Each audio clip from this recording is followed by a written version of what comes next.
Hashem Svasai Tivtach Upi Agitla Sacha. We're now in the introduction to Sefer Daniel. Sefer Daniel is a very interesting sefer. First of all, from the first 6 prakim are stories, thematic stories about the successful Galus Jew and what happens. And then from 7 to 12, it's these visions at the end of time with Belshazzar, Darius, Cyrus, very complex, very detailed, very hard to understand. So the first part is that it's very hard to understand. The second part is we have to understand that it is not nevuah, it is ksuvim. So ksuvim is a lower level. We have zeh, we have the idea of what we can point to, which is the Torah. Then we have zichron, we have the idea of the Nevi'im, and that they got nevuah, so it was a direct relationship that HaKadosh Baruch Hu gave them. And then, at a less clear, is ksuvim.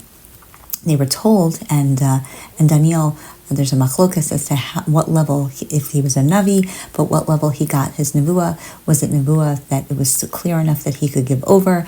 Was it just not as clear, so it was kind of a little bit further removed? But essentially it goes into ksuvim, which means that it's one step less in clarity. In addition to the clarity element, the Sefer, some of it's written in Hebrew, and a lot of it is written in Aramaic. Aramaic because who was Daniel? Well, Daniel was, we don't know who his father was, but we do know that he was chamudah, he was dear, he was beloved by the people and beloved by Hashem. He's from Shevet of Yehuda, and perhaps a direct descendant from Rus. And when Rus is given those 6 barley ears, and the Mefarshim talk about, as we mentioned, that it represented different people that were going to come from her, that were going to be amazing. That night that she's given the barley ears instead of anything else and sent on her way. So one of those is Daniel, because Daniel really was a big tzaddik. What made him such a tzaddik? Well, he actually found favor in the eyes of Nebuchadnezzar. Nebuchadnezzar thought he was amazing. So amazing that he and his amazing friends, Hananiah, Mishael, and Azariah, were the brightest and the most incredible of the youth that unfortunately Nebuchadnezzar took down to Babel. And so he was living in Babel. Now he and his friends rose to power.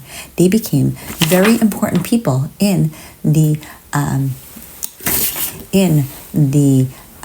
government of Nebuchadnezzar, and they what was special about them is that they made sure that they would not assimilate. And while Nebuchadnezzar did that for the purpose of assimilation and educating them to the Babylonian culture, to be able to then transmit them, to be able to teach over his culture, they made sure that they were always Al Kiddush Hashem. So Hananiah, Mishael, and Azariah, they went into the fiery furnace. Why? Because they would not bow down to the gods of Nebuchadnezzar. And as a result, they asked Yechezkel what to do.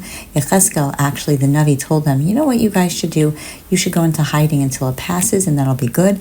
And they said, absolutely not. We can't do that, because maybe people are going to assume that we did bow down in the end, and we can't do that. So Yechezkel told them, if that's the case, guys, you should just know, I asked Hashem, and Hashem said he's not going to protect you. And they said, we don't care. We're going to die Al Kiddush Hashem. That's how strong these guys were. Ultimately, HaKadosh Baruch Hu was really testing them, and he did do a miracle, and they were saved. And what was special about Daniel is that Daniel davened 3 times a day. And he did that even though it was usher to daven. And he showed his strength. And he also then went into the lion's den. But what's interesting is because he's from Shevet Yehuda, which is represented by a lion, then he was able to overcome all of the lion issues. And he instituted davening 3 times a day. He would not eat with the non-Jews, and he also didn't go into hiding. So these were the brightest of Klal Yisrael, and they lived in Babel. And so those who say that Daniel authored his Sefer, but he wrote it in Aramaic because that is the language of the time. Daniel lived through the Babylonian times with Belshazzar and Nebuchadnezzar, and then to Media into Persia with Darius and Koresh. And so he lived through 4 kingdoms, which was pretty significant over a large period of time. And he predicted when the ultimate destruction of the world, the Mashiach, would come, but we don't delve into it, and he wasn't allowed to give the actual timing, which is exactly, there are 2 people that were given that, the Ketz HaYamim. It was Yaakov Avinu, and he wasn't able to express it to anybody, and as well as Daniel.